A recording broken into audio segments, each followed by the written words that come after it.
The plan to revitalize Sarasota's Bayfront is making tremendous headway. The Bayfront 2020 initiative receiving a major financial commitment today. And as ABC 7's Bobeth Yates reports, that money will be instrumental in solidifying the planning process of the project. Bobeth?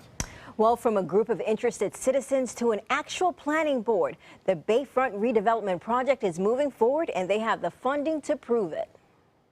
When a community comes together around a joint vision with joint guiding principles, we want to affirm that and invest in that. Deborah Jacobs represents the Patterson Foundation, and the organization is backing up her words with a $300,000 commitment to the Bayfront 2020 initiative. We're taking it up a level to this, creating a master plan, and it's going to cost money to create a plan. Budget's $2.5 million. So the Patterson Foundation felt, as a good citizen, we should step forward and make an immediate contribution of $100,000. Jacob says the remaining $200,000 will be donated in increments as the community hits its fundraising goals. But the efforts to revitalize the 42 acres of prime real estate around the Van Wezel has had a lot more progress. Officials say in the coming months, a new nonprofit planning organization will be formed.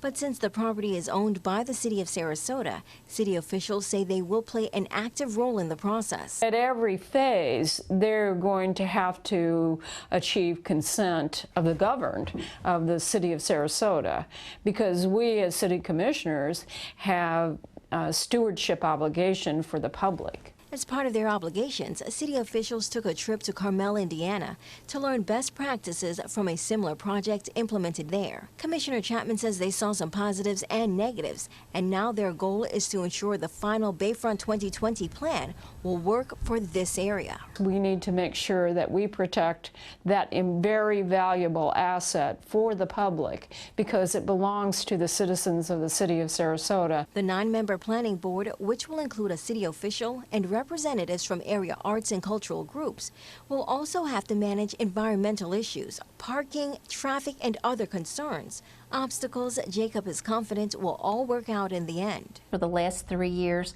has put us on a solid footing of unity around a vision and guiding principles. Now, more than 200 community meetings have been held to get residents' input on what the Bayfront should look like. Officials say the planning organization will be in charge of coming up with that plan.